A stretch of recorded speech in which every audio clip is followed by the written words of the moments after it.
Welcome to the penultimate day of the BinckBank Tour. Lars Bohm has apologised overnight for basically swearing at the finish line.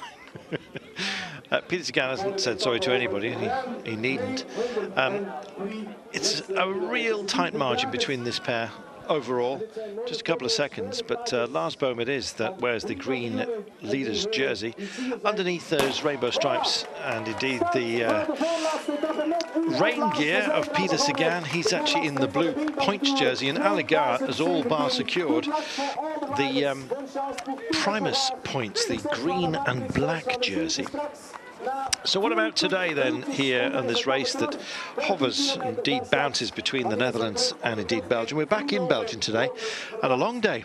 204 kilometres to Houffalize. This is essentially your Liège-Bastogne-Liège day, and that is a terrifying climb. It also is a climb that they'll be reaching fairly soon, despite the lack of crowds, as you can see. It's Saint-Roch, and it's a kilometre long, and it's 11%. It's a nasty one. It's designed to be exactly that. In fact, the next climb that they'll be coming to as part of our, in fact, it'll be the pack that comes over, will be the Côte du Provedeux. 14 climbs today, which is none too small a matter. So a lot of categorisation and altitude gain along the way. However, by the time we've finished our 203.7, it's going to be the finish that most are overly concerned about. That little loop at the very back, including the golden kilometre, as you can see. And it's a spiteful one, I'm afraid, on the approach if it's a big group. Now, the point is, it may well be that the breakaways stay away today because the quality of it is absolutely outstanding. We got half a devil as the gap there. Well, it's just changed, but 3 minutes and 33 as it was. Theo Gegenhardt is here. He started it all off about 53 kilometres into the day. That's after 3 climbs. And in fact, the gap got up to about 5 minutes. Theo from, of course, Sky. Rory Sutherland from Movistar. You see with the big green M on his back. Roompot are represented, as always, it seems, but Peter Weening, who's on decent form as well for the men in the oranges in the break. Alex Gougiard for AG Tour Le Mondial in the white with the brown accents and the blue. He's a minute and 8 down, the 24-year-old.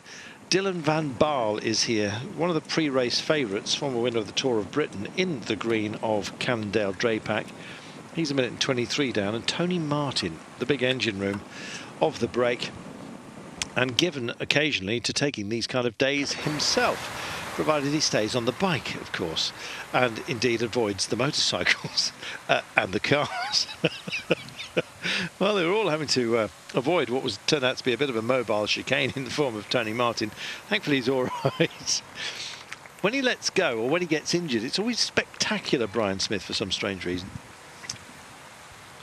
Yeah, that was just a little bit of a mishap there. Luckily, he didn't hurt himself, and he was straight back to the breakaway. Rory Sutherland just looking round to see and check he was okay, but having a laugh as well by the looks of it. Yeah, it's he does go down a few times, and a lot of the time he's very unfortunate. Is it about Tony Martin, his ability to switch off to pain?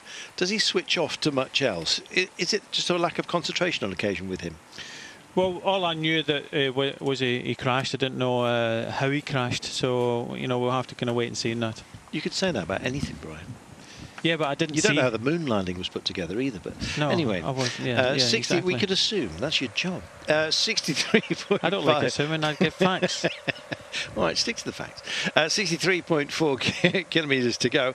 Let's talk Primus jerseys. Looking very good for Pierre Alligator. Yeah, very much so. He got some points earlier on today, and he's got a very healthy lead in that competition. I don't think he'll be getting up in the last one with 30 kilometres to go, but on to tomorrow, and it's going to take a real big effort from Reinders, who's second in that competition, to get in a breakaway without Alligator and get a considerable amount of minutes to get the points that are available. So it does look as if he could be taking that jersey from start to finish of this race. Here is Andre Greipel, given to doing this sort of thing, basically sacrificing himself on days such as this, but He's in a bit of a strange place at the moment, Andre Greipel. Says he doesn't have the instinct to sprint anymore, so he's turned himself into a bit of a muscle man. And yesterday, well, he kind of beat himself up, I'm afraid. The punctures are starting to come thick and fast, and Sepp van Mark is the latest of the breakaway to suffer a modest technical. There we are. He's going for a full bike change, actually. Off comes the power meter. He's got the bottles ready, takes a couple of steps forward to give himself some clean road space. And finally he gets his silver steed. Well, it's quite fetching, to be honest. There we are. Clip on your power meter and away you go. Sepp van Mark is not in the break today. He was busy yesterday. It's Dylan van Baarle for Cannondale Drapac. Meanwhile, they continue to chase. 3 minutes and 36, though, it's holding. And if Tony Martin, they would have waited up for him, I'm sure, as part of the breakaway, because if Tony Martin's got the bit between his teeth, it's tough for anybody to follow. So what are they dealing with, these guys? They're on the Côte de Provedou, and in fact, our breakaway have already gone past it. They're in Gouvry, and well, it says Marcel Kittel here, but I think you'll find that that is in fact Andre Greipel. All right, German, but that's about as close as they can get today. Bit of guesswork going on, it seems, with the graphics people. So, Brian, what remains of today is 2 significant climbs and then a run for home. A short day for us, but a long day for the riders who've done over 200 kilometres, or they will have done by the end. Yeah, this is the longest stage of the BinckBank Tour, and probably the hardest because of the length of the climbs. This climb 3.3 kilometres in length. Okay, it's only 4%, but the climbs are a little bit longer. But towards the end, when we go through the finishing line and then hit the Côte de Saint-Roch, it's just around about a kilometre in length, but it's 11%. And you know, after so many kilometres, 170 odd kilometres, it's going to really hurt. We've been over so many climbs today, so it will be a bit of a battle come the end. But nice to see Lotto Soudal really taking to everyone today. Someone had to do it, because it's a very strong breakaway, these 6 riders in front. And with Wellens, looks as if from yesterday, it looks as if he's on some good form. He wants to try and win this for the 3rd time. So that's why Mace, Seberg and Greipel come to the front to try and chase this down. Where is the race leader? Well, he's just towards the front. You can just see he's got his gilet on, the green top just below it as the race leader. In fact, you know, that just sums up racing for you. Yesterday, he was in the 2nd group. And Stefan Kung had that unfortunate incident where he punctured at the wrong time. He went back to that 2nd group. BMC then had to ride very, very hard to get back to the front of the race. So they actually dragged up Lars Boom in that group as well. So Kung aided Lars Boom. Boom went on, won the stage and took the jersey that off the back of Stefan Kung yesterday. So that just kind of really sums up racing. Yep, it does. Head of the race, Tony Martin, Theo Gegenhardt, Dylan van Baarle, Roy Sutherland, Alex Gougiard and Peter Wiening. Sorry, I misread that graphic. They weren't saying that Greipel was Kittel. I'm afraid Kittel is withdrawn. He's not been on the best of form, I'm afraid, of late. In fact, handing over sprinting duties to Massimiliano Ricchese. I don't know whether he's ill or whether he just doesn't fancy it. But then again, I said exactly the same thing, Brian, when he pulled out of the Tour de France. Something's not right with Marcel Kittel at the moment. I don't think he wanted to be here. I think his main aim was the Tour de France, and then afterwards I don't think he really wanted to be here. We've had a few other abandons. Miles Scottson of BMC, a couple of riders from Orica Scott, Magnus Cort Nielsen, Sam Bewley, Walter Whippert from Cannondale, also Delage and Garnieri from Française as you. It's a bit similar to the Tour de France. They've only got 4 riders left. Vermelford of Rompot and Kruppus of Verandas Williams. So we've had a few abandons already, which is, you know, it just happens in stage races, and I think it's because of the weather, and a lot of these riders maybe not suited to these type of parcours. Well, you're supposed to be racing in the summer, for goodness sake, and look at it. What are we, 17, 18 Celsius? It's absolutely grisly. It's not just wet weather gear, it's warm weather gear they need in August, Brian. What's going on? Well, I can't see any doubt. It's a Scottish summer. I don't see anything wrong with that. Is that why you spend most of the summer in Spain, usually? I wish. Yeah. Just under 60 Ks. He's trying to divert attention for the fact that he does spend most of his summer in Spain. But anyway, 60 kilometres from home and a real grind, as you can see, and particularly for the chasers. Andre Greipel seems to be in sacrificial mode at the moment. If Kittle's on his way home and is possibly in a comfy chair as we speak, Andre Greipel anything but seems to be in self-punishment mode at the moment. Yeah, he has to be used because, you know, when you think about it, everybody starts with 8 riders. Tim Wellens is their man. Thies Benoot, who had a crash yesterday and lost some time, but he'll be there towards the end to help Wellens.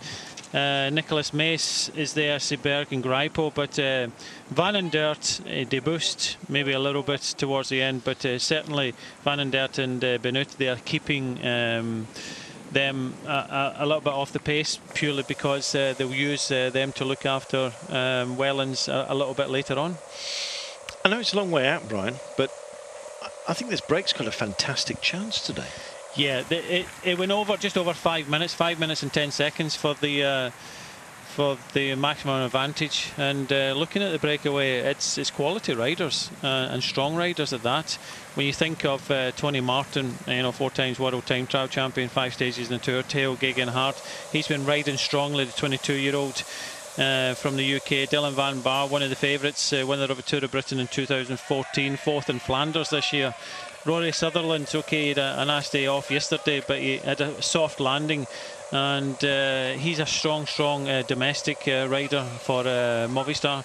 Gouchard shown yesterday, he's the best placed at 108, 24-year-old Belgian, stage win in the Vuelta, King of the Mountains in Wallonie not too long ago, a couple of weeks ago. So he's on good form. And Peter Winning, he's at the King of the Mountains in the Tour of Austria, even back to Yorkshire where he won the King of the Mountains, a strong rider. So 6 strong riders in front, and that's why the teams of Lotto NL Jumbo in the yellow and Lotto Soudal in the red are having to ride so hard, because they've brought the gap down to just over 3 minutes, but there's still a long way to go, but they don't want to give them too much rope.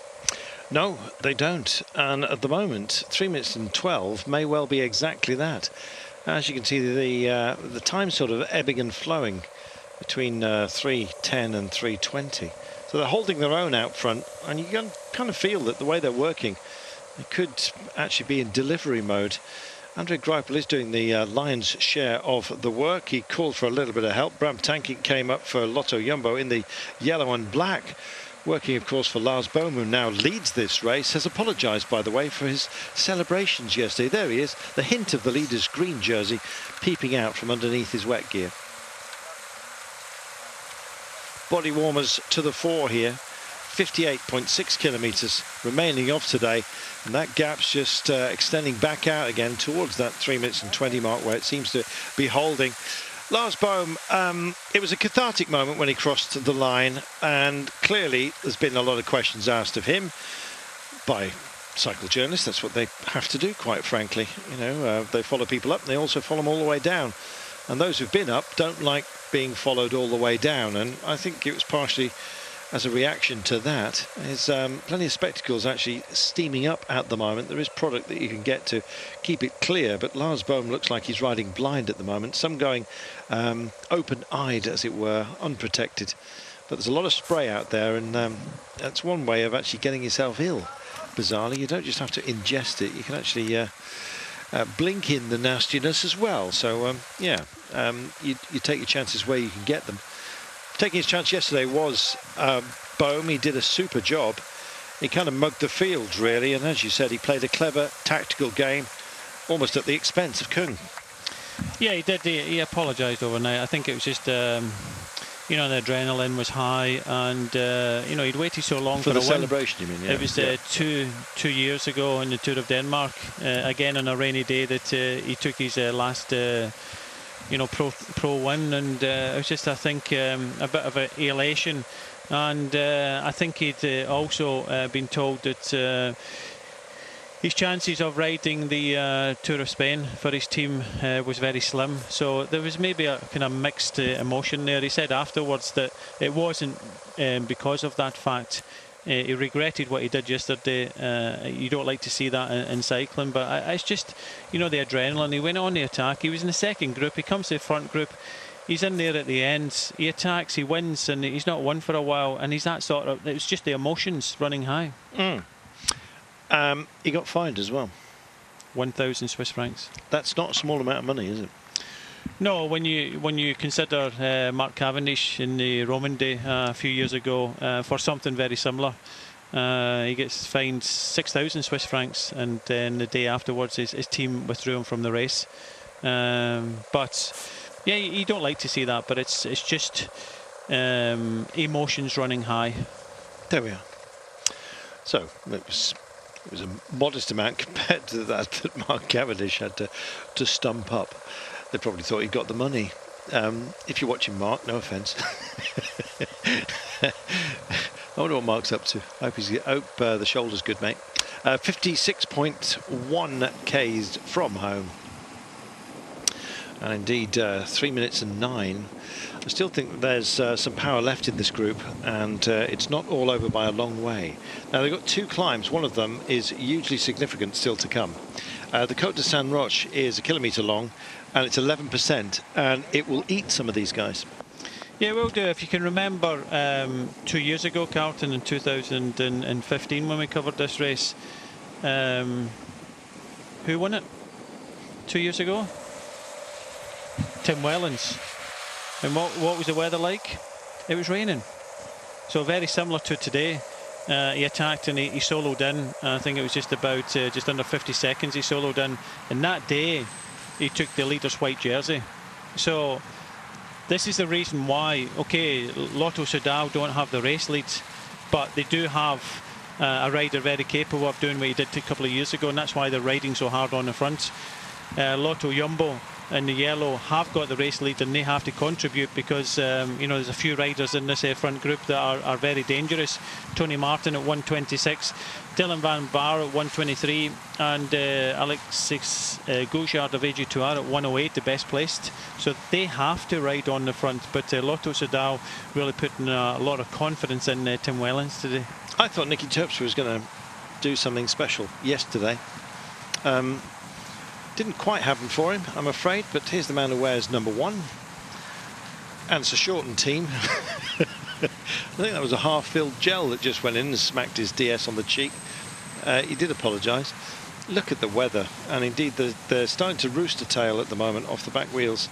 There'll be a bit of standing water a little bit later. The rain's coming down, and so is the gap, albeit modestly.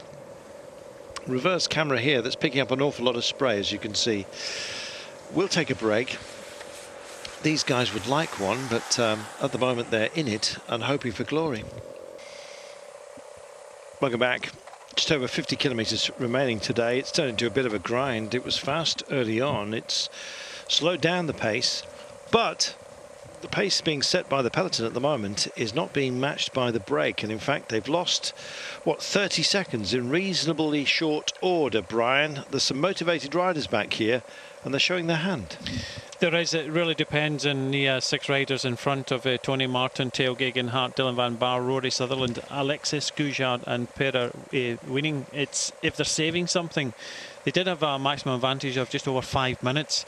The gap is coming down, but I think they may be saving a little bit. They don't want to go full gas at the moment. They're saving a little bit for possibly the last 30 kilometres of this stage. We come through the finishing line for the first time with 31.5, and I think after that, if they can start to try and increase the peloton, the tempo that they're riding, they could go far into the stage, because it is a really strong breakaway. But for this moment in time, the teams of Lotto Soudal and Lotto NL Jumbo are trying to control things, but so many other teams are just sitting back. You look at Tom Dumoulin there with his Sunweb team. They haven't contributed anything at the moment, and there's other teams. When we look at the teams that may want to do something here, you look at Quick Step Floors. I think they've really only got the likes of Philip Gilbert and possibly Vakoc. Then Lotto Soudal, definitely Wellams. BMC have still got Greg Van Avermaet that could have a say here. Can Lotto NL Jumbo hold on to the leader's yellow jersey with Lars Boom? I think that's a big ask. Sunweb, something to prove with Tom Dumoulin, and Peter Sagan. Bora Hansgrohe sat back, and Peter Sagan, a major threat, and I'm pretty sure he'll want to try and take that jersey today. So there's so many riders, even Trek Segafredo with Stuyven. What I noticed yesterday, Carlton, was in that group of about 12, 14 riders that were coming in, there was a lot, when we come in towards the Tom Dumoulin Cycle Park, there was a lot of them really at the same level, and I think we're going to have that today. A lot of them are going to be at the same level, so if that breakaway is still away, we're at the finishing line, and then we hit the Côte de Saint Roch, and the GC riders start to attack, trying to go across to the front of the race. Are they going to help each other? Because they didn't particularly want to help each other yesterday. This is an alliance that I think will break down. I think there'll be 3 riders who end up out front, and if I had to guess from them, I'd say that Dylan van Baarle will most certainly be there. He's a bit of a tough guy. Peter Weening and Tony Martin. Weening, who's dropped back down to out of the World Tour with Roompot. In fact, he, Jesper Asselman and Pim Lichdahl make up what is a fine team. We've seen Elmar Reinders out there as well, doing great work in the Primus sprints. So they're a strong team with something to prove. Peter Weening did a good job on stage 3 in the Tour of Norway, likes this kind of position. He's the least threatening to the peloton of those who are in the breakaway. Actually, I say that, Rory Sutherland 16 minutes down, nearly 17 at the back of this group, but Peter Weening 6 minutes and 50 down. Tony Martin, to me, is somebody who can turn it on when he needs to, but he's got this pesky climb to deal with, the Côte de Saint Roch. Now, he does go into inclines like that, particularly on Grand Tours, on behalf of teammates usually, as part of the powerhouse. I think of him in a sort of a Kirienka role, really, in sort of attacking and setting a tempo. He's got to do it for himself today, and he has done it in the past. So I think this group will break down. At the moment, Peter Weening is going off. They are kind of working together, but they're trying to figure each other out at the moment. I think work out who the weak links are and maybe try and dispatch them. We'll see. It's for the moment, I think they all need each other. There's 6 of them up front, and they're working nicely as a time trialling unit, but somebody's going to reach out for glory from this group, and I'm just trying to wonder who it is. I think the freest hand of all is probably Theo Gegenhardt, to be honest, within this grouping, the man from Sky. They've come here with, I think, a thought of working hard for the likes of Viviani, John Dibben and Danny Van Poppel, of course. But, yeah, I think Theo Gegenhardt may well be allowed to have his fun, and there he is, up towards the front, as if you could possibly have fun on a day like this. Tony Martin coming through. There's Dylan van Baarle, and indeed the aforementioned Rory Sutherland in the blue with Alexis Gougiard. Could be a hiding to nothing, though, but they've managed to find back a few seconds. It shows you the ebb and flow of this. And indeed, further back down the line, as you can see, Lars Bohm, our leader, has decided to display the jersey. I'm looking at it right now, and he's trying to encourage others around him to go and re-engage with the action. It could be that he hands the jersey back to those close at hand. How will Sagan function today? Probably better than most, to be honest. He only trails by a couple of seconds, and we'll see whether he manages to vault forward, or indeed whether somebody else manages to get back into consideration, who's out of it for the time being. So he wants to display the jersey, and so he's gone for the opaque, slightly see-through rain jacket at the moment. Rain dribbling off his nose. He had his nose put out last night with a 1,000 Swiss franc fine for a profanity at the line, albeit by semaphore, as opposed to anything else. He did actually scream out as well as he crossed the line, I must admit, and that was audible to the judges, and indeed does, but we didn't translate it. He swore in the English, by the way, so there was no translation required, if you could lip sync. Go and fill your boots. But anyway, 48.1 kilometres remaining. Horrible conditions, 2 climbs to come. We're just about to take ourselves a commercial break, and we will be back for the first passage of the finish line, which actually is still quite some way away, about 16 kilometres in fact. Not a day you'd reach for the bike at all. And look at the standing water. This is going to become a danger, because wherever you have climbs, of course, you have descents, and we've got one right now. So stay safe, everybody, for goodness sake. Welcome back. Tumbles, Mads Pedersen just sailing in to help out Edward Tones at the moment. 3 Trek riders all locked together. In fact, I think it may well be that they were busy in attendance of their Jesper Stuyven at that time, corrupting their bikes on behalf of he. We'll see whether they manage to relay him back in a few moments' time. 2 minutes and 22 is the gap, so it's started to tumble, I'm afraid, and these guys, either they're going to have to re-engage the battle, I mean, and indeed maybe start shedding out a little bit of excess weight. We'll see here. A couple of passengers perhaps.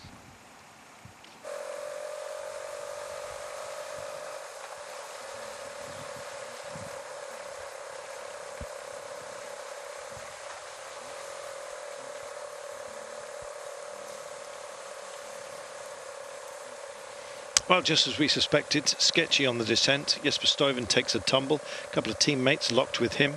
The response out front has been to push on. The gap starting to tumble. And this is not a categorised climb, despite the fact it could well be in just about any other race. And in fact, the alarm bells have been going off for a number of teams. Mace, you just see going backwards there. Sunweb trying to reassemble themselves. In fact, it's catch-up time as well for Tom Dumoulin and his team. They've pushed on, and the gap's really fallen to the breakaway. Just over 2 minutes now, with 45 kilometres to go. If this continues, they'll be caught on the climb. And I think the breakaway need to sort its personnel out. Lots of gilets being cast to the side of the road. If you happen to be around here, you'd have some souvenirs. Lots of Soudal, BMC and Sunweb working hard at the moment and staying in attendance. The likes of Cannondale, despite the fact they've got a man up the road. If it is going to close down, then Sepp van Mark is going to be their chosen son. For the men in green, you can be sure. Lots to consider, Brian. Yeah, there is. You can just see a lot of riders starting to be dispatched from the rear of the peloton, which means that the pace is starting to increase somewhat, the gap coming down. And I think it's the Sunweb team together with Debust from Lotto Soudal has come towards the front. And when you see riders be dispensed out the back of the peloton, it means that the pace is up. Also, the riders at the front are starting to pull faces.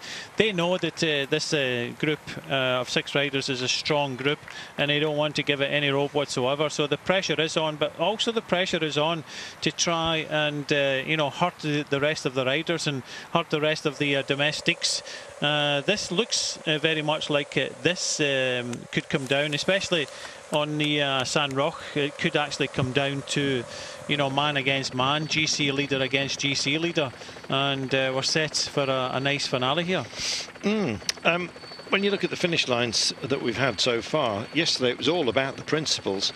All of those with wearing the number 1 within their team. Bohm for Team Lotto Jumbo, Sagan of course for Bora Hansgrohe, Greg van Avermaet for BMC, Nason, the Belgian champion for AG Tour Le Mondial, Jesper Stuyven, the top 5 all racked there. Gilbert of course for Quick-Step Floors, but then Van Mark, principal for Cannondale, Wellens for Lotto Soudal.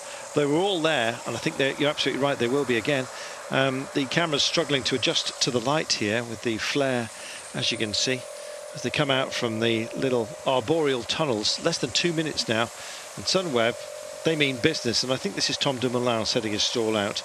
He'll attack the Côte de Saint-Roch, you can be sure, and the way they're approaching at the moment, they've still got, 13 kilometres to go. They've found a minute in about that distance, so I expect they'll be within sight, potentially on some of the straighter roads, as if we're going to get many of those today, of our breakaway. But certainly Sunweb are committed, and maybe they should be, to somewhere quiet and padded. Right now there may be some madness about this, but Tom Dumoulin believes in it, and so do his team, and they're going for it. You can see Tom Dom just embedded here in about P8, doing a bit of meerkatting. Other teams still with very much an interest in killing off this breakaway, which is a strong one. It's been a warning signs going off all day, and how's about that for a bit of cross country? Managed to get back in, hopefully without hasn't ridden through anything smelly.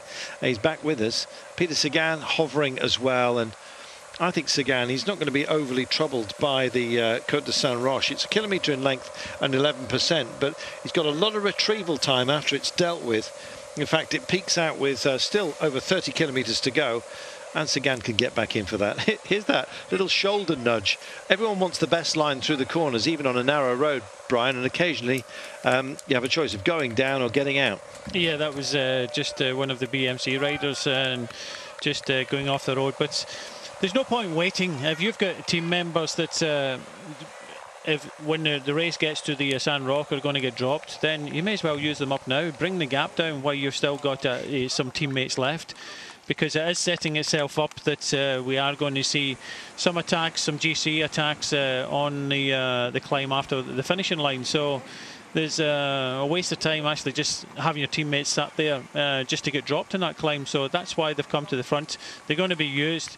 These are danger riders in here, and so they want to try and bring the gap down, and that's what they're doing. But this group is just kind of playing the waiting game. They know it's too early to really start pushing hard. They want to stay together as long as possible. There's some riders here thinking the stage. The others are thinking of the general classification, and they don't want to really go into the red now. This gap will come down because the riders will ride into the bottom of the San Roque, then peel off and let the GC leader and maybe one other go with them. San Roque really is quite an incline. When we get there, I mean, we've got plenty of other climbs along the way. We're counting over 30, by the way, on this approach, but nonetheless. When you get to the San Roque, just look at the way that the steps of the houses are cut into the incline if you want to figure out just how tough it is. But our breakaway there, every single one of them out of the saddle on a non-categorised climb, it tells you how tough this day has been. Yeah, lumpy all day, and with these conditions. And for many people at home that have ridden in the wet, when you ride like these guys are riding just over 200 kilometres, okay, these conditions, it's not too cold, but it starts to get at you. Your legs don't feel as free as they would maybe in a nicer, sunnier day. They start feeling very kind of dead. So we've already seen Lars Bohm go back and change his gilet to another gilet. And we've not really seen the half of it in this stage so far. To combat these kind of conditions, you want to try and keep as comfortable as possible, and it's very difficult to keep comfortable in these conditions. Yeah, and to be honest, you can get bitten just about at any time. Here they are, bouncing up this incline. Still, oh gosh, that was perhaps not a moment to take off some winter gear, even with help. This one's not being given away, as you can see, by Lotte Sedal. Clearly worth keeping. Minute and 27 then. It looks like it's all over, I'm afraid, for the breakaway. Having looked so solid, the demeanour of the chasers has been clear to see. Just looking at everyone stripping off now because they've put in so much effort. They've generated a lot of heat out there, and they're prepared to issue some of the wet weather gear. In fact, the rain's abated, as you can see. But still, with 41.7 to go, it's a long old way. 10 Ks until we cross our finish line and then start the final loop today, which will take on the San Roque, the aforementioned, and indeed the final climb of the day, which is slightly longer but less of an incline. Still a challenge, not least because of where it comes. And the golden kilo this time, Brian. If you're in a good position for the Bois de Moine, or the Moine, where once you've dealt with that, you may as well push on for the golden kilometre, and it may well be that we don't have a break at that point. With 22 Ks to go, it could be some of our principals looking for seconds. Yeah, it could be very similar to yesterday when Tim Wellens took a second. Okay, he never managed to take anything more because Vakoc and Hepburn were still in the lead, and Gouchard had already attacked. But it could come into play today. But it does look as if these guys, want to race into these last kind of 40 kilometres, bring this break down as much as possible before we hit the finishing line for the first time. Tom Dumoulin has called for action, and he's getting it at the moment. Don't be surprised if he ends up alone, Dumoulin. I can almost see him TTing to the line. He's got backup at the moment, but he's burning his personnel. 3 of them on the nose. Slowly but surely he's using them, and that indicates self-belief. And well, why wouldn't he? Grand Tour winner now, of course, we remind you. 40.9 kilometres to go. We'll take a break on the approach and be back for the climb that looms. had to happen. The breakaway is starting to pull itself apart, and as predicted, Theo Gegenhardt is the man who's put in a bit of impetus here. So he's gone off, and indeed it's got selective all of a sudden. Tony Martin's managed to bridge over, and it's 2 sets of 3 at the moment, as you can see. But Theo Gegenhardt has decided to impose himself in a big way with 38.8 to go, minute and 18 now. No surprise then that they had to do something. Somebody had to be brave enough. Just going to welcome back our entire Eurosport family, by the way, before we head off. Minute and 16 is what we've got at the moment.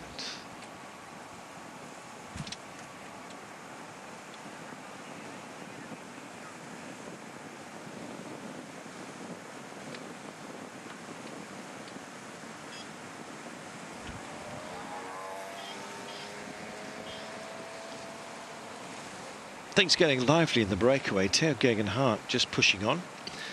Tony Martin tempted to go with him, as you can see, and Gougiard it was that made up a trio. And in fact, a wake-up call, I think, to everybody within this breakaway that they're going to have to do some solid work. Theo Gegenhardt can't do it all on his own, but showing his frustration. Look at the snowplow scarred road surface here, where they literally scrape off the snow in the winter time.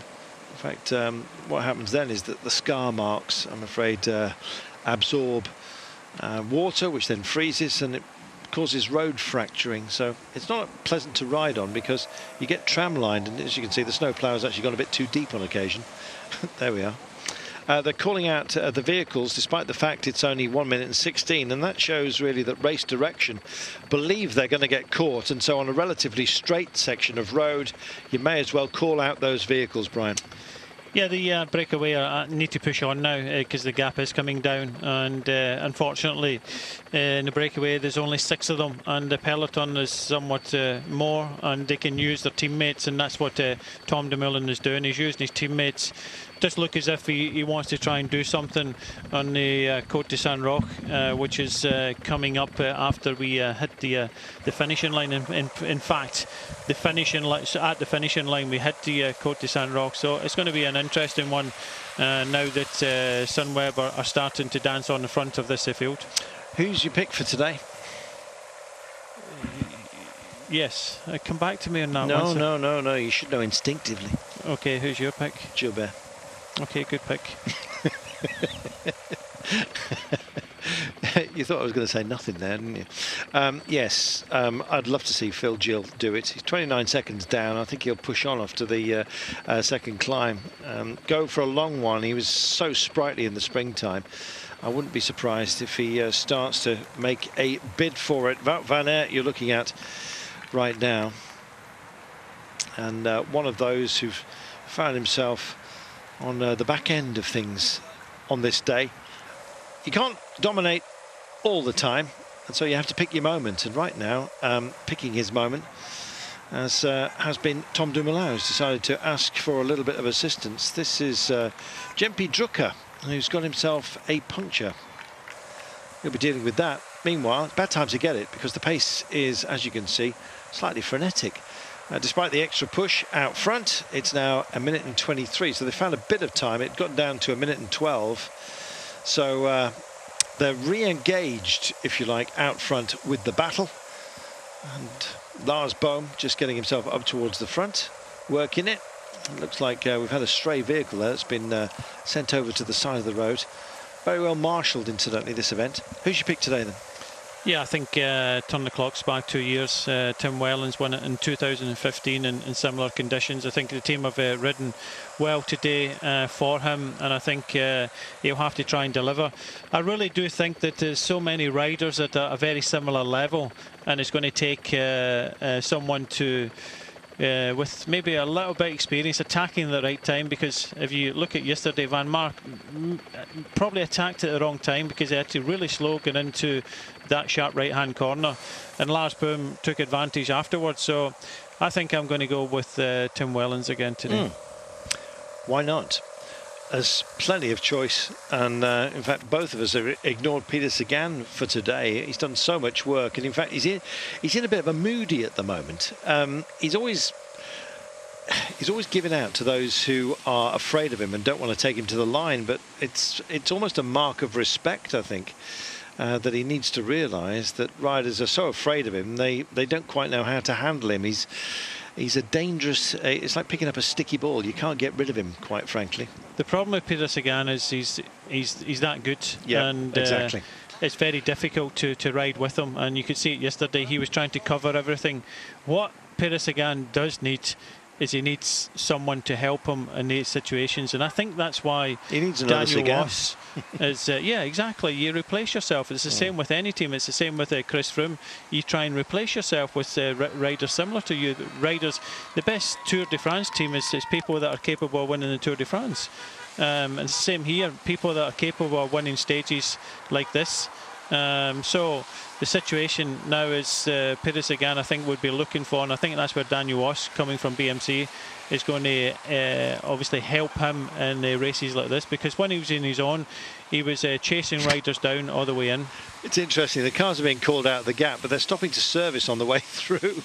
They've called them out of the gap because the road's reasonably wide here, and of course they need to service them before we get to the climb and the finish line, where they won't be able to do anything.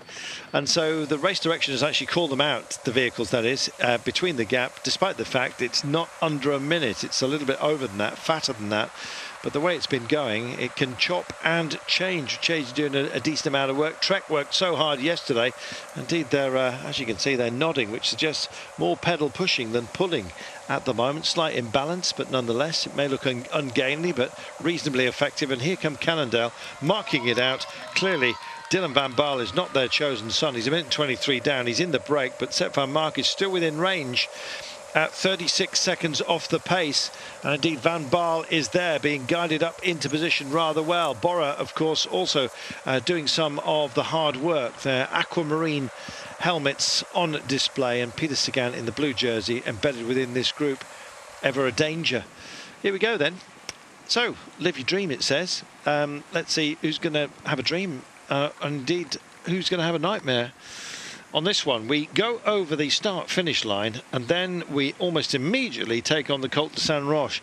They basically put the start-finish line at the foot of it, Brian, so you go through it and then, whoops, up you go.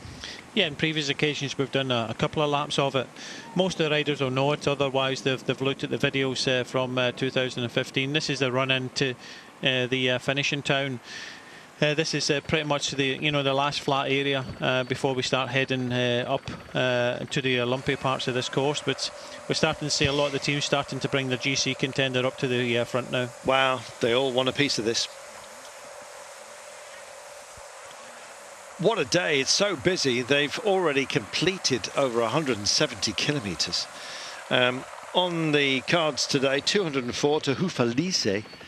So here we go.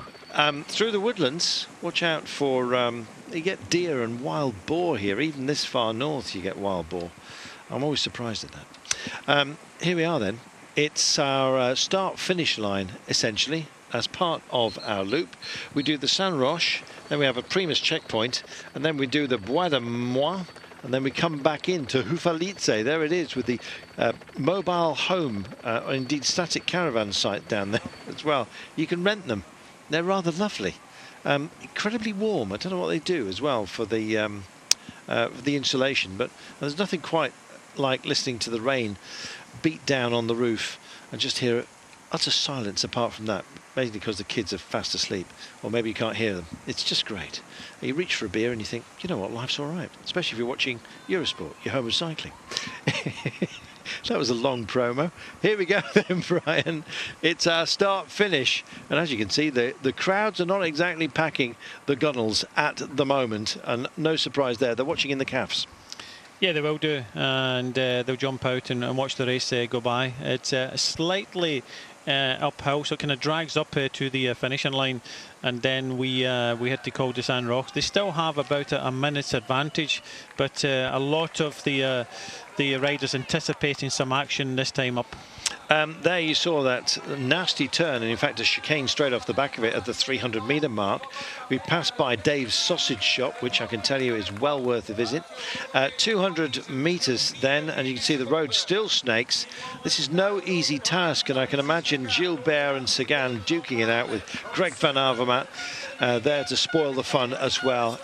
It's potentially going to be a classic finish, this one. 100 metres to go, and so this is what you will see next time by. It's amazing, isn't it, when we get to the static cameras that are not mounted on vehicles, suddenly the picture quality changes. As for the quality of the breakaway, it's at its highest. Tony Martin pushing on, and I think all of these guys wondering whether it was a hiding to nothing today. Well, there's still an opportunity. At least they had the climb in the front. You got to remember that we do have the Primus checkpoint, the second one coming up very soon as well. So this is going to sort the breakaway out, and it's also going to sort the peloton out, and I think we'll see some action here. Great work pushing on, and Peter Weening doing a super job. So they'll take a right-hander. Little shimmy one way and then the next, so looking across and indeed up at the incline that they're dealing with, and this is where it really starts to bite. 11% is the average. There are certain sections here where it's a lot worse than that, and frankly it's your coping pace that you will be engaged with. Peter Sagan just rolls himself to the fore, still Sunweb roughing everybody up. Yeah, it looks very much like that. Soren Kragh Andersen is making an effort here. He wants to try and split things up. Peter Sagan following, so is Greg van Avermaet, Sepp van Mark. A lot of riders coming to the fore now, and I think over the top, it doesn't exactly go downhill. It kind of rolls over the top, but people pulling faces, this is going to hurt. Yeah, also pulling faces, maybe prefer a much longer and more steady incline than just a short, sharp kick up the pants. Tom Dumoulin looked like he was struggling modestly there as well, moderately I should say. And just look at this. Look at the way the crowd are standing at the side of the road, and you get an appreciation of just how difficult this is as an incline. But Greg van Avermaet was there, so of course was Peter Sagan, Van Mark likewise, and they're wrestling each other for the time being. It's a shame that the finish is not actually at the top of this next time by. It'll be at the base. Cool.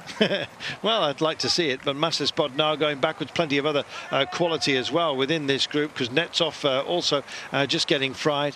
Francis Lejeune diminished in personnel, as they always seem to be these days on anything more than a day race. Also going backwards. Yeah, it was Stefan Kung, former leader, finding himself in trouble.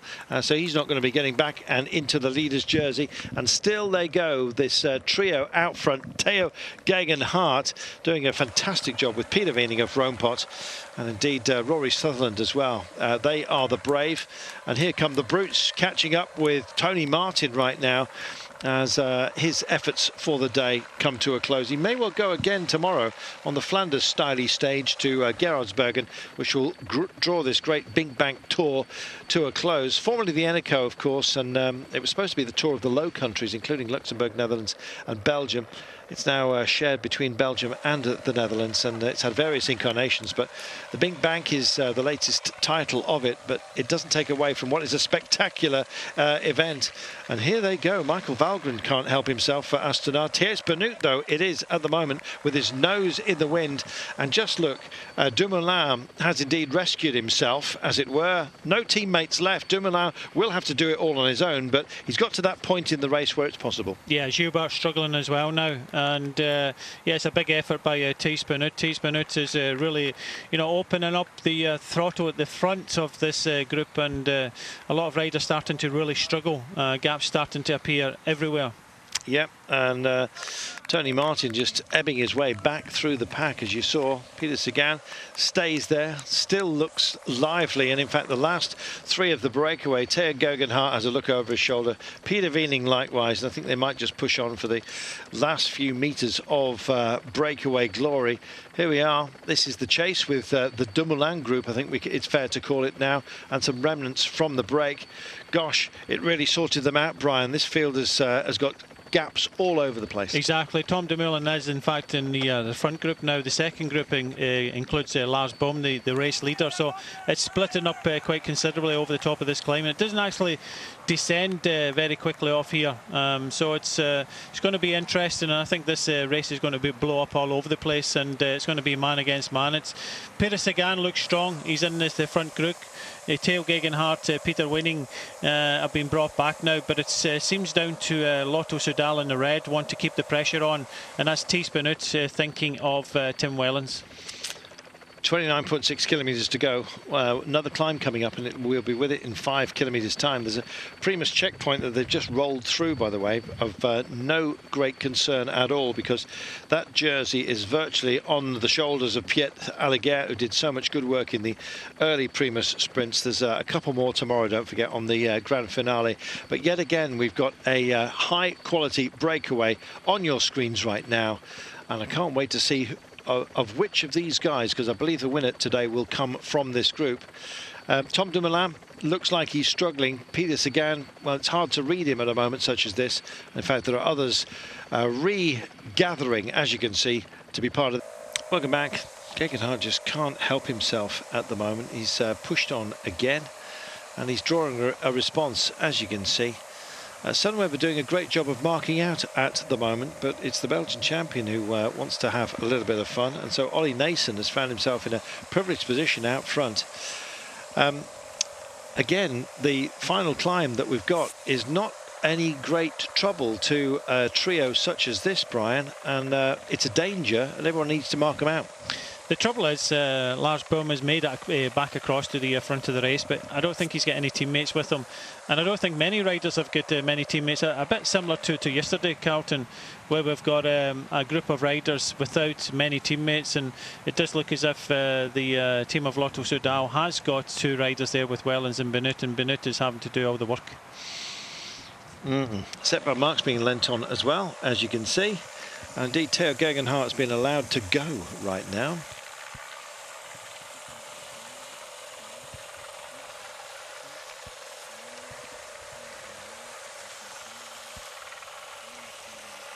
Welcome everybody. Theo Gegenhardt can't help himself at the moment, and in fact everyone else is busy looking at each other. Greg van Avermaet trying to stare down Peter Sagan. All he can see is the back of his head. They've managed to shake out, as you can see, these guys, which includes Sepp van Mark, and yet again he may well be getting the wrong end of the stick, I'm afraid. I won't name that stick for you again.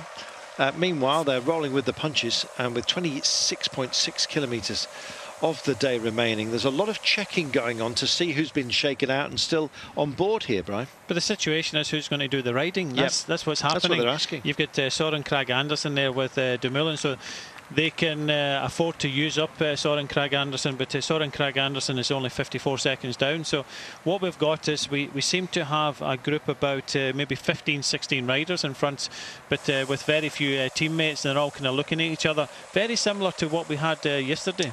Yeah, very much so. So somebody may well take advantage late on, especially on that little technical approach. We'll see. This is the descent finally, which starts to unwind. We will be at the foot of the Bois de Moin in a kilometre's time. So they're going to bounce down to it and then kick back up. Greg van Avermaet showing his pace, and here comes the Belgian champion again, head down.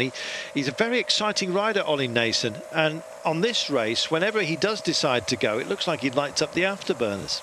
Yes, I'm just looking at Naesen here. He's got Jan Bakelans as a teammate behind, but looking at the group, I think it's about 19 strong now. A few riders coming across. And Lotto Soudal in the reds have got Benoot, Wellens, and I believe Van den Dert as we come back into Huffeleza and out the other side now. Yes, indeed. Not crossing the start-finish line, by the way. We've got the Primus checkpoint, which we've already dealt with. The Bink Golden Kilometre is actually coming up, and this could well be worth going for. Oh, now I know this corner. We've seen it in the past, and you almost end up in the bakers there. Here's the dip. and suddenly you're kicking up and going for it again, Brian. Yeah, you're out the other side of the town, and it was on this climb 2 years ago that Tim Wellens made his move and went on to take the white jersey and win the stage. Right now, Ollie Nason is doing exactly the same. It's familiar, this double little switch across the bridge that has the houses upon it. Apparently they didn't pay tax for building on a bridge because it wasn't counted as land. Bizarre, but anyway, Ponte Vecchio is exactly the same. Meanwhile, coming in, different country, coming in and kicking off. And it is Ollie Nason's grabbed control of this day, and potentially he's on for a very, very good finish. This could be extraordinarily useful for the Belgian champion. And look at this, he's got a heck of a gap. He's already got 20 seconds. That's how explosive it was. Yeah, he needs 45 seconds if he wants to take the lead. But just look at the red jerseys, the front Thies Benoot, helping hand to Tim Wellens. They've also got Van den Dert in this group. I'll just try and run through who is in this group. Benoot and Wellens are there. Sagan, Valgren, Greg Van Avermaet, Tom Dumoulin, Jan Bakelans, Lars Boom, Ollie Nason on the attack, Jens Kukeler, Jasper Stuyven, Vakoc is there for Quick-Step Floors, Craig Anderson, Van den Dert, Theo Gegenhardt, Peter Winning and Rory Sutherland still hanging on. Yeah, hanging on, certainly, and hanging out to dry, presumably, on a very, very wet day. Some real principled names, I'm afraid, and it looks like Sepp van Mark is not going to have his fun today. 24.2 Ks remaining, so we're nearly at the peak of this one. Now it's only 8%. But it's a real wearing climb. It is the last one that they'll deal with. And then we've got the Golden Kilometre, which is 3 sprints all locked together. You can see the inclines, and you can see that this man, well, he was inclined to go for it. But right now, I'm afraid, he's running out of resources. And Ollie Nason, brave as he was, is about to be caught. And look at this, Greg Van Avermaet and Peter Sagan with Tom Dumoulin and everybody else, I'm afraid, racked in trouble, including Lars Bohm, who's been left down the mountain. Here we go then, time to dig in for glory. We said it may well become a huge name shootout, and that's what it's proving to be. Peter Sagan sails by the Belgian champion, and it's a question of putting fires out for everybody else. Greg Van Avermaet just behind the Belgian champion now, looks like he's struggling. He's rocking all over the place. Now, Wellens is okay, but Dumoulin likewise does not look in a great place with 24 kilometres to go. So Peter Sagan and the Golden Kilo could well be very, very useful to him. He'll be there in about 1,800 metres time. Yeah, the thing is, I think Peter Sagan learned yesterday, nobody here to help him, so he's helped himself by going on the attack. And yesterday, everybody was just looking at him. So putting that effort in, he has taken away Tim Wellens with him. Just behind, he's got Nason, Greg Van Avermaet, Tom Dumoulin, with Stuyven's just trying to hang on. Wellens and Sagan then sharing the duty at the moment. Now this serves Sagan very, very well indeed. They've shed out Lars Bohm, don't forget. 2 seconds was the gap between Sagan and everybody else. What's the problem? And it looks like it may well be a problem, I'm afraid. Yep. He's on the blower saying, where's the car? How far back are you? Slow puncture? Yeah, looks like that. Looks as if he's got a mechanical. It would be automatically, I think, have a slow puncture.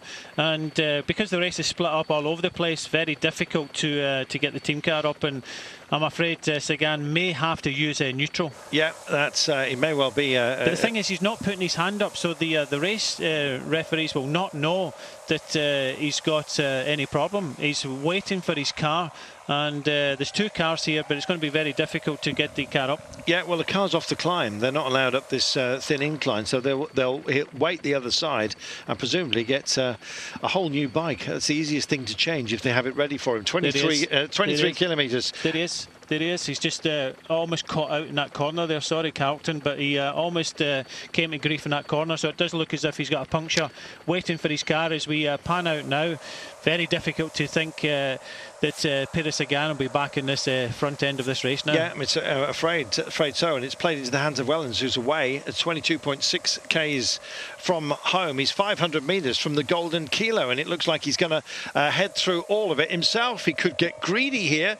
3, 2 and 1 bonus seconds, 3 times of asking. They have 3 sprints which all count for time, and they're all racked together. It could have been Peter Sagan, if it wasn't for that pesky puncture, would have saved sailed through here on the first one, and indeed taken the lead of the race. Crossing the line first or second would have been enough for him on positional play. Having taken 2 stage wins, he'd have taken over the lead from Lars Bohm. So here we are, it's the Golden Kilo, and Tom Dumoulin's getting interested as well. Suddenly he's picked up the cudgel and will start beating up those around him. 22 Ks out is where we are right now, and 100 metres only from the start of the Golden Kilometre, and Wellens is going to get some time here. Everyone else wants it. Greg van Avermaet sees a big opportunity to find a gap on the road, and maybe a little bit more than that. He's staying on the wheel of Tom Dumoulin as we speak. So there you go. Wellens, Dumoulin and Greg van Avermaet cross the line right now. So that's 3, 2 and 1 bonus seconds, and there's exactly the same sort of time offering ahead of them shortly. So 3 of these intermediate sprints locked together within this kilometre. That's the first of them. Wellens takes the first one. Yeah, Tom Dumoulin really showing a lot of power here. He distances Greg van Avermaet. Stuyven tries to come through and close the gap, but this is a big effort now by Tom Dumoulin to go across to Tim Wellens. Well, he may not have won it on the velodrome, his own, named after him, not a velodrome, a bike park I should say, yesterday. But Tom Dumoulin looks like in a fantastic place at the moment, and there is Peter Sagan. I'm afraid lonely figure waiting still for service, and it's a front puncture, which is why he's had such trouble getting round the corner. I think he'll do a swift change as soon as he possibly can, but what a shame for Sagan. There goes Ollie Nason of AG2 Ola Mondial. There's your front change for Sagan. What a shame. And as you can see, frustration just bubbling up. He's got tomorrow as well to get to put the fire out. Theo Gegenhardt just coming up alongside him, but he's going to have lost any chance of taking the day. I know there's 21.4 kilometres remaining, and actually as soon as the words come out of my mouth, I'm thinking, well, actually, this is Peter Sagan. He might well make it back. We'll see. The trouble is there's a lot of hyper-motivated riders in front of him as we stand, and they are living the dream. Another Golden Kilo just gets dealt with, and it's Wellens with Dumoulin out front, and everybody else, including the Belgian champion, just coming through right now. Gosh, what a day, Brian, and drama. You never know quite when the bad luck's going to bite you. Well, it's really unfortunate for Peter Sagan, and I feel sorry for him. But we talked about the luck yesterday of Lars Bohm. Unlucky today for Peter Sagan, and you know, dare I say, that's the important factor. If it happened to Wellens, he's got a teammate behind to help him, Thijs Benoot. It's all important to have teammates as close to you as possible. And unfortunately, Peter Sagan never had his team car, nor any teammates near him. And I think very difficult for him to come back to the front of this race now. Yeah, it's a real shame. He could have corrupted the bike of one of his teammates, of course, and here he is. This is within the Van Mark group, I believe.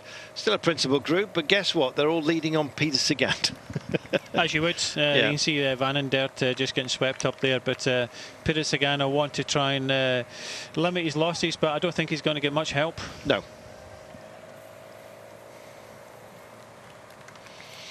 Peter Sagan flicks the arm out and says, come on, I've had some bad luck. I'm not going to do this all on my own. He's actually proven on occasion that he'd rather just jump into the abyss than try and stare somebody else out into it. If you're not going to help, then, you know, I'm not going to win myself. His constant complaint is that people would rather not get second place on a day behind him, would rather either go all in or get rid of him. And I guess that's the eternal burden of somebody who's so talented. Chase Benoot, Van Avermaet, Stuyven, Valgren and Nason looking out right now.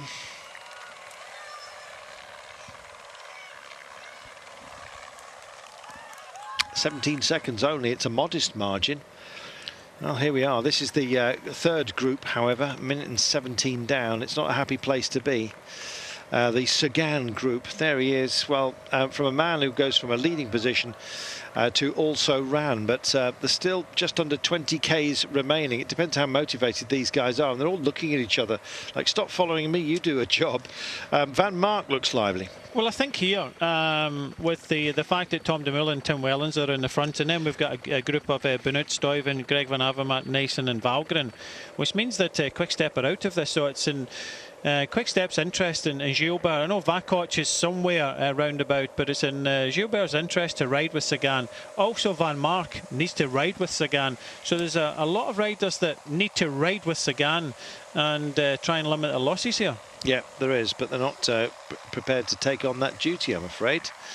So, will these guys start to regather themselves? At the moment, it's Ollie Nason again. Does a lot of work for others around him, it seems, as Valgren just comes through. There's gels being dispensed all over the place. Trek also here with Jesper Stuyven, who just comes and takes the nose right now. Tom Dumoulin, I think, is out of those that are on the road at the moment. I think he's probably believes he can beat Wellens in the run for home, but Wellens probably the better of the sprints. And has Peter Sagan got another problem, or is this a replay from earlier? Replay. There we are. Well, exactly that. Doesn't like that one. I'll have another. Well, that was telegraphed from a long way back, I'm afraid. And here is Sagan right now. And haranguing, I'm afraid. Not quite sure what the complaint is, but he's not a happy boy. I'm just trying to see, that was the race commissaire there. He was having a go at them because there was no neutral service close. And because of that, Peter Sagan, his race is thrown out the window now. So he's just having a go at the race commissar. I know it's very difficult, but you have to look after the front of the race as a commissaire and race director. You have to look at the front of the race first and foremost. You see the Shimano car just coming out now. That's taken an eternity for that to happen. They should be able to read the race and put the cars in at the right places where it's going to be most effective, and they got it severely wrong there. There we are. So Peter Sagan venting. Yes, where was neutral when it could have helped him? But there you go. When it's breaking up like that as well, Brian, and especially when you've got these sinuous roads, and there's a lot of vehicles that are actually called out for safety reasons, incidentally. Unfortunately, I think they just got it wrong. There we are. 17.6 Ks from home. Brian's equally as angry. Wellens and Dumoulin out front, but only by a margin of 10 seconds. And the Sagan group is a minute down. They've actually found some time here in good order. I'm not sure whether he can use his anger effectively. And they'll be calling out this neutral car before you know it as well, if the Sagan group closes down any more. They're on the horns here, just trying to get some road space to clear it, and they dutifully move over. It's for their own good to let these vehicles pass. Meanwhile, back with the Sagan group, now he's vented. I think he's done for the day, to be honest. Lars Bohm is here as well, takes himself a stretch. Imagines just throwing a journalist into the side of the road. And they embed themselves again. 56 seconds, they haven't given up the ghost. No, it's very difficult. The two strongest riders in the race today are Wellens and Tom Dumoulin. Unfortunately, Greg Van Avermaet will be kicking himself, but he just didn't have the legs to go with them over the top of that last climb. But here you can see Peter Sagan, he flicked his elbow. Ladagnu doesn't want to do anything. He should do. All these riders, if you haven't got a teammate in front, they should be riding no matter what.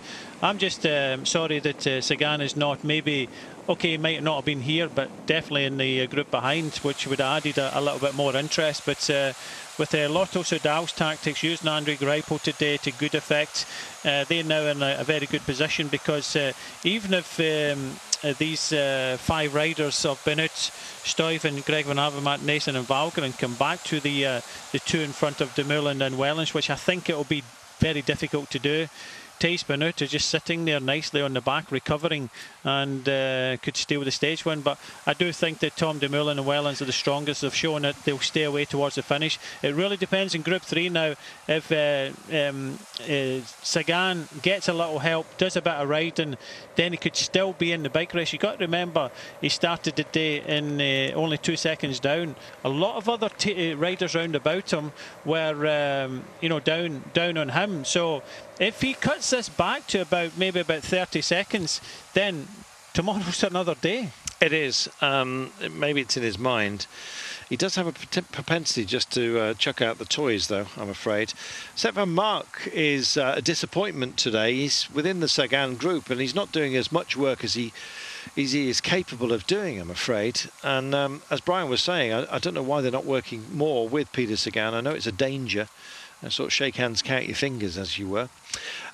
52 seconds they are behind, though, but they're only 41 adrift of that second group, who are 12. That's what their account is in deficit of these guys. It looks like they're even closer than that, to be honest. It may well come together. We say 1 minute per 10 Ks, and right now there's 15 kilometres left. It's whether, to my mind anyway, whether Peter Sagan's got the resources or indeed the attitude, and it looks like he has, to pick this back up and have a dig. Well, good on him for going for it. Yeah, definitely. He's coming back to another group now. This is the group of Vakoc, Bakelans, Sutherland is there, so I don't think Bakelans and Craig Anderson will want to be doing anything, but Sutherland will want to try and go to the front. So he's coming through the groups. It just goes to show you how strong he is. Wow. He's coming up to this group, and it really depends if there's enough firepower in this group that are willing to help Sagan, or they're just going to sit on him. Well, he wipes his nose and sort of says, well, I'm here. Are you going to do anything? Normally, if you manage to get back in, it's accepted that you'll sit at the back, but immediately everyone slows, expecting him to come through and take over the duty. That's the problem he's got, but he just has to keep that in mind and use the groups and use the riders round about him. These riders are going flat out at the moment to try and stay away. You've got this group just about 7 seconds behind, so still in the balance, but it's turning out to be a nice battle in towards Houffalize. This is fantastic, and if Peter Sagan rescues the situation today, even if he doesn't actually manage to win the day, and he puts a thumb inside his lenses just to try and clear them a little bit, it'll be steam, by the way, because the rain has abated and everyone's starting to take a toot at the moment. They have put a lot into about, well, all of today, but the last 20 minutes or so have been absolutely frantic with these two climbs. It's what makes this race so great. Today is the homage to the Liège-Bastogne-Liège, we remind you. Well, this is the Van Avermaet group, as you can see. It wasn't strong enough to go out front, and he may well be caught by Peter Sagan in a short while. In fact, Group 3 is starting to go backwards at the moment. This is because Peter Sagan doesn't want to be the engine room of that as well, and it's going to be nudging towards the minute. May well be he picks it back up and leaves them all in his wake on this descent. We're coming back through Opkomst, Omloop parcours, the local loop, as it were, and then our arrival in the Place of King Albert. Can't wait for that. Well, 13.7 kilometres, and that gap says 17 seconds. It doesn't look that much to me. May well but just be the foreshortening of the camera, and as you can see as well, a little bit of ambition being displayed right now, and why not? Craig Van Avermaet just picks it up. Jesper Stuyven rises onto his back wheel from Trek Zagafreda, wearing number 61 there. I was always going to say yellow and black, sorry, red and black, but there's so much red and black out there, it's almost indefinable. Next year they've got to sort that out. Wasn't somebody, I don't know, racing turquoise? It's happened before. There we go. I know you're saying, what about Astana? All right. What about Astana? Yeah, no more, thanks. Tree frog green, somebody do that. Oh yeah, Cannondale. Anyway, here is Wellens and Tom Dumoulin pacing it, and Sagan looks like he's about to go again. Now, is he frying everyone around him? That's his intent, I guess, but quite frankly, he wishes he didn't have that task every single minute, it seems, and pedal stroke of every single day. Well, they're going quicker than he is out front. Yes, I think he's not going to get much help now. Lars Boom coming across to the group again. He left this group in that incline, but now they're all coming back, and I don't think many will be tempted to try and help. The race now in front is increased to about 18 seconds now. Wellens and Dumoulin combining well together, and so they should. They've put themselves right in with the opportunity of winning this race again, and winning this race for Tom Dumoulin, because he's been here before. He knows this course. They've actually come down this descent anyway, so when they're off this descent, there'll be a run in towards the finish, which is fairly flat, and then the kick up towards the finish. But yeah, it's an interesting one. Nason, Greg Van Avermaet, Valgren and Stuyven just have to really commit themselves now They don't want to get caught from behind, and they want to try and keep us close to Dumoulin and Wellens as much as possible, and just forget about Thijs Benoot at the back, because Wellens is in front, and the rider at the back in the red is entitled to just sit at the back now. There's Lars Bohm, race leader at the top of the day, and riding it alongside, as you can see, Peter Sagan at the moment, who's flicking out elbows in a dodgy dad dance. I'm afraid Peter Sagan has basically just said forget it. With 12 Ks to go, he can't win the race, or indeed help out those guys all on his own. Thankfully they get this corner right, and Tom Dumoulin goes for it now. He's got to get up this rise. It's not a categorised climb, we remind you, but nonetheless it's a bit of a test. Into the gloom they go, and the camera will struggle for a few moments before it automatically readjusts itself. Tim Wellens picks up. So which of this pair would your money be on?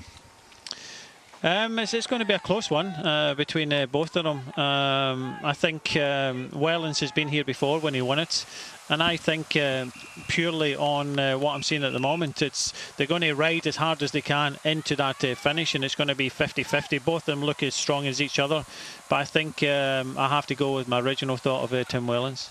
Some quality riders, of course, chasing them at the moment, as you can see. These will be a feature tomorrow. Thijs Benoot, not least, actually, at the back of this group. And in fact, they're starting to struggle themselves as they rock and roll up this non-categorised climb. Why it doesn't have a class is anybody's guess. It is a lumpy old terrain that we're dealing with. Minute 9 now, the Peter Sagan group. It looks like they've accepted their fate. And they're all locked so close together here, but still struggling. And Greg van Avermaet just rocking and rolling all over his bike. It's not pretty, but at least he's managed to deal with another one of these pesky hills that you have to cope with on this day, as well as the descents. And Peter Sagan now at the front, and almost displaying his displeasure to everyone by just setting the tempo, but it's not at its most difficult. Sepp van Mark suddenly wakes up to the fact. There he is, showing his aero helmet over to the right-hand side of the road, so left-hand as you look at it right now. But it's all too late for these guys, I think, anyway. They'll need some significant gaps tomorrow if they're going to stay within the title race. A title that could well have gone with a little bit better fortune to Peter Sagan almost already today. But slow puncture, lack of neutral service, no teammates around him, no team car around him. And it was a very costly puncture indeed. Possibly cost him the title. Tim Wellens, possibly, if they come in for an out-and-out sprint between the pair of them, I think the money has to be on him. Tom Dumoulin, will he try and lose his man? He hasn't really got the terrain to do it, I'm afraid. Hard to shake off somebody like Wellens, who's twice won this event, both 2014 and 2015. He's wise to the ways of it. Yeah, I think there's a mutual respect here and a common goal. Wellens still has to find some time if he wants to win this race tomorrow, because Tom Dumoulin is riding himself in to the green race leader's jersey. He started today 8 seconds down, while Wellens was 19 seconds down. So 11 seconds between them, 10-6 on the line. So I would think that they combine well together. If Wellens does take the stage, then he's only going to take 4 seconds back, and there'll be 7 seconds of a difference. And I think Tom Dumoulin will accept that into tomorrow's stage. Both of them want to put time into these riders here. Sagan wants to keep as close to these riders as possible, because when you consider Greg van Avermaet started the day 27 seconds down, that's 25 seconds behind Sagan. So Sagan is still pushing hard. He wants to try and stay as close to the general classification as possible, because he may have better luck tomorrow and try and still win this race. Stuyven of Trek Segafredo, Greg van Avermaet of BMC. We've got some real quality up front, including the Belgian champion, of course. Thijs Benoot at the back lost a whole load of time, I'm afraid, after a nasty tumble yesterday. And in fact, he's 11 minutes down. So of this group, he's the least threat. Might be a good bet tomorrow, by the way, for the Flandrian stage. There'll be others as well who want to get a last bit of glory out of the race. Peter Sagan still looks like he's putting plenty in, but when you look at his face, he's not suffering. And he's not suffering for his craft. He's fed up. The thing is, Van Mark should be riding. He should. Both quick-step riders should be riding for 100%. Lars Boom should stop smiling and start riding as well. They have to commit themselves. They have to work with Peter Sagan and keep the gap. You never know. You recover overnight, feel good tomorrow, and then you're thinking, oh, maybe I should have. Yeah. Maybe it's too. You could lose the race by 20 seconds or 30 seconds tomorrow, and lose it today. It's I don't understand sometimes what goes through their heads. I know everybody's tired and it's a long stage, and we're in the 6th day, but limiting losses today means that if the sun shines tomorrow, you never know. I'm most disappointed with Van Mark. I mentioned it earlier on that his work rate today has not been at its best. You never know, he might not be feeling well, but people and he himself constantly bemoan his bad fortune, but when you've got a chance to make your own luck like today, he's not taking it. Yeah, he's been relying on his teammates helping him out today, and Dylan Van Baarle got himself in the breakaway and done his job. Van Mark really has to ride with Sagan. Sagan's punctured. Van Mark hasn't. Nothing's happened to him. Same can be said with Gilbert and Vakoc. Yeah. Keep riding. Tomorrow's another day. Try and limit the losses, especially to that group 2 sitting at 23 seconds. These two look as if they're the strongest in the race. Yeah. So be it. But they're still, the third place. They're still, top 10, and they have to try and fight for it. So Lars Boom, Van Mark, both riders from Quick Step with Sagan. That's 5 riders.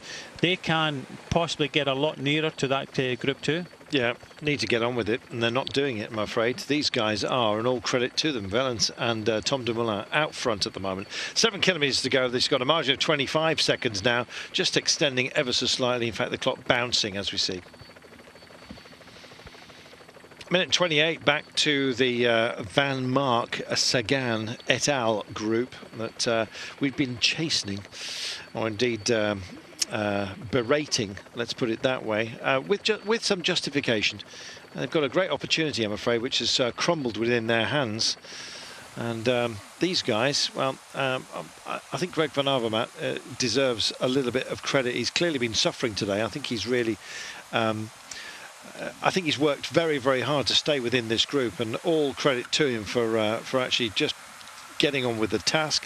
Valgren likewise. Ollie Nason has been extraordinarily lively. In fact, all of these guys here have actually worked hard to be in this position, and you can't say that for the group behind, except for Peter Sagan, who is nobody's fool. And here he is sitting at the back saying, well, if you want to destroy it by just not doing your fair share, I'm just going to sit at the back.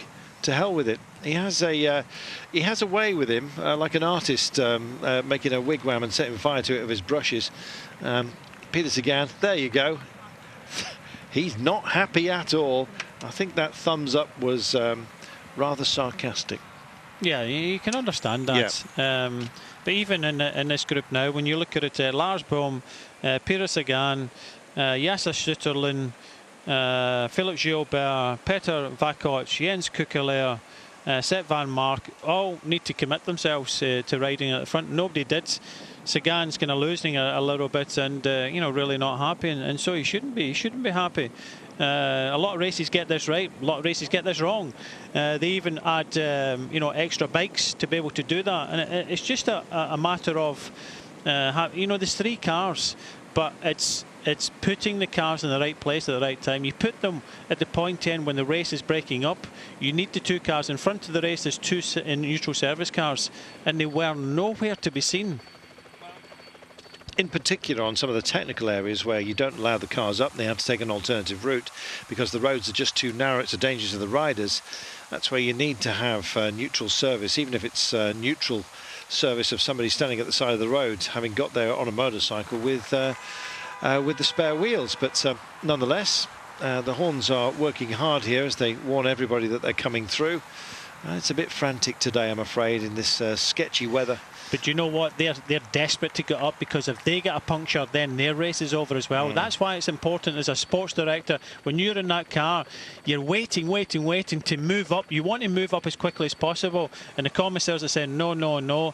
We've just seen a situation with Peter Sagan that the cars couldn't go into the gap because the race was all broken up, and rightly so. But you've got 2 neutral service cars in front of the race, and they should have utilised them.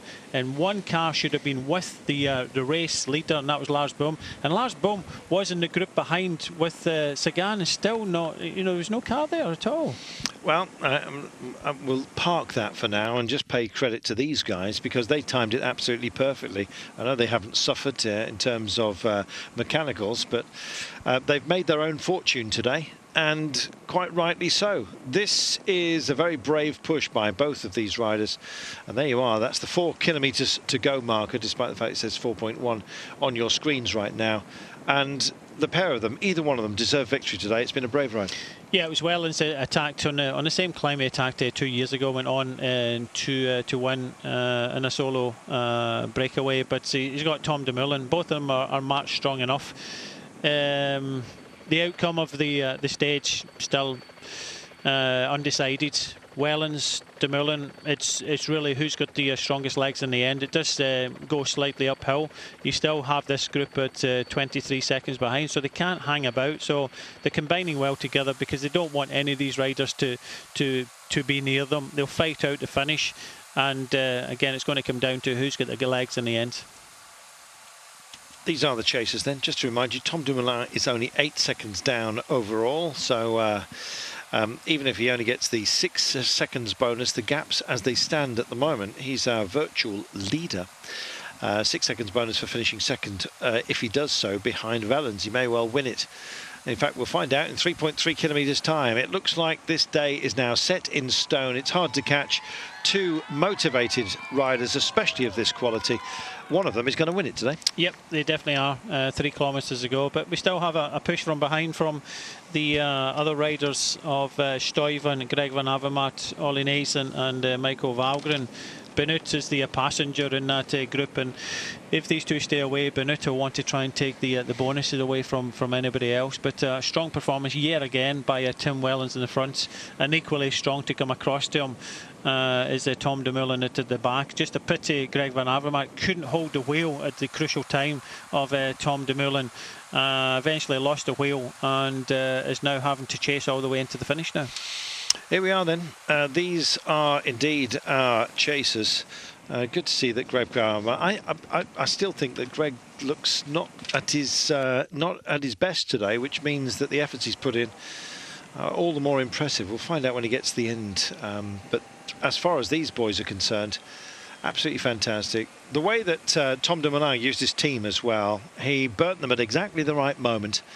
Almost beacons along the way, lighting up the path, and he's now out front and being able to take the lead of this race. It's just a question of margin, depending on whether he wins it or not, or whether Wellens indeed takes that from him. I don't think he'll begrudge him too much. They will duke it out. It's going to be a sprint for the line, and I think possibly your money would have to be on Wellens, but it would need... Tom Dumoulin's just hanging back here. He doesn't want to take a turn. He's skipping one, so the alliance is starting to break down a bit. I think both of them are strong enough, and they're equally matched. And they want to keep away from these riders anyway, so there'll be no finessing whatsoever. And I think they're intelligent enough to talk to each other to say, look, we go to the line and we sprint it out, fastest man wins. And two of them look equally as strong today, and we're going to go into tomorrow with the overall yet not confirmed, which is a good thing. But I think both teams have ridden particularly really well today. Lotto Soudal maybe for longer periods today. Sunweb came up very late in the run-in towards the San Roch for the first time, and that just gives confidence to your GC rider, and now they'll be happy to come into town and battle it out for the win.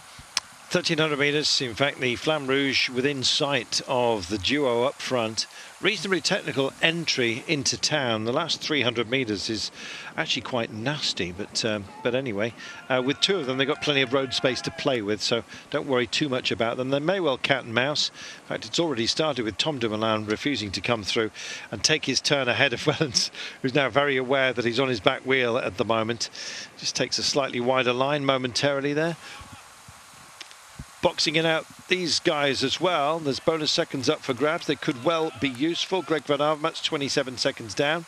There'll be a 4 seconds bonus for whoever crosses the line first out of that group.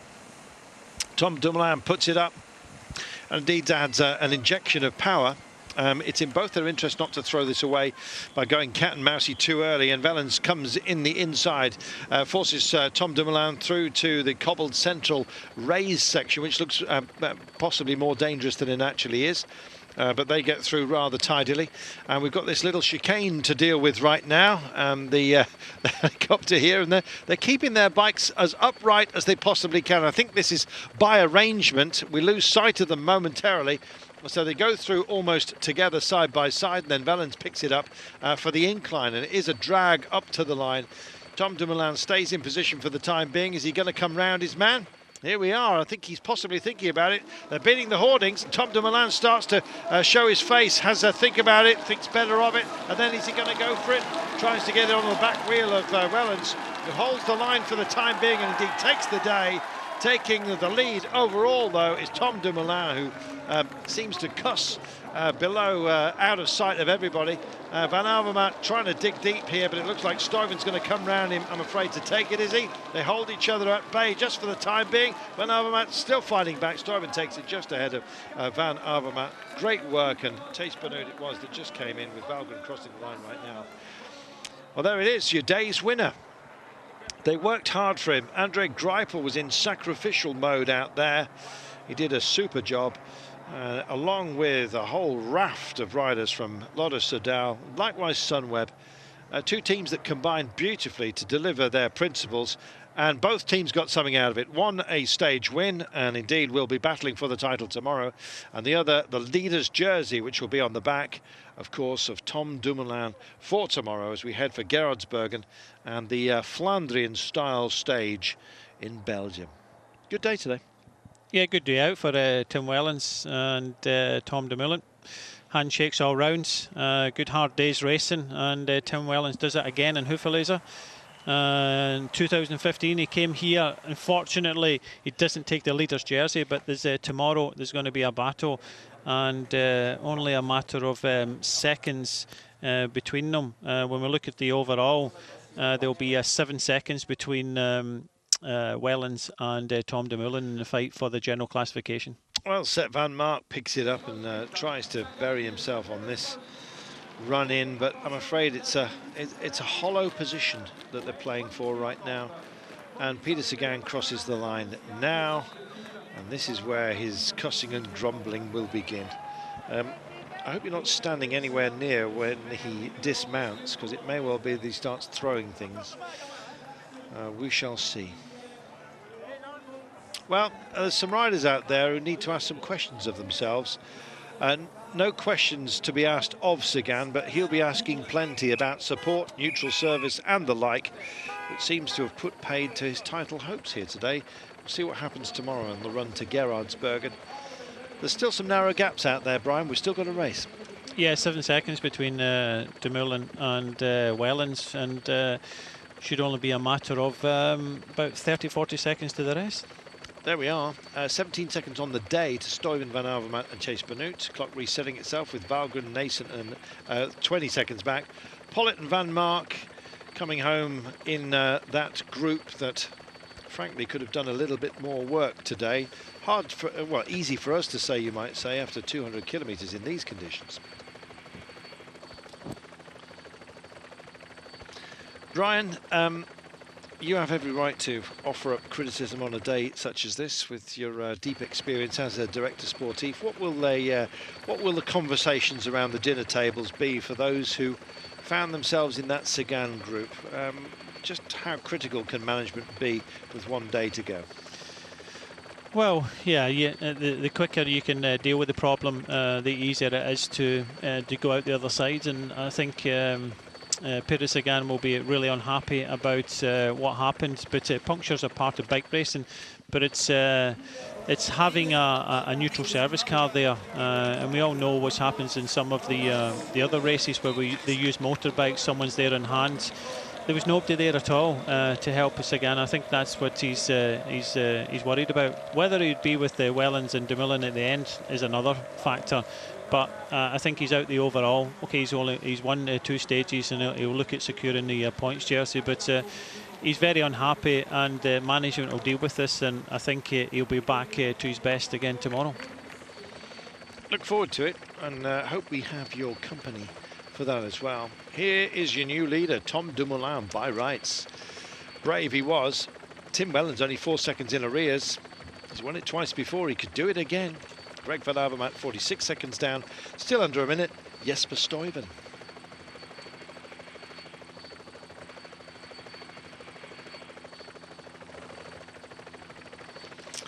Well, horrible conditions, but a great day of racing, full of drama.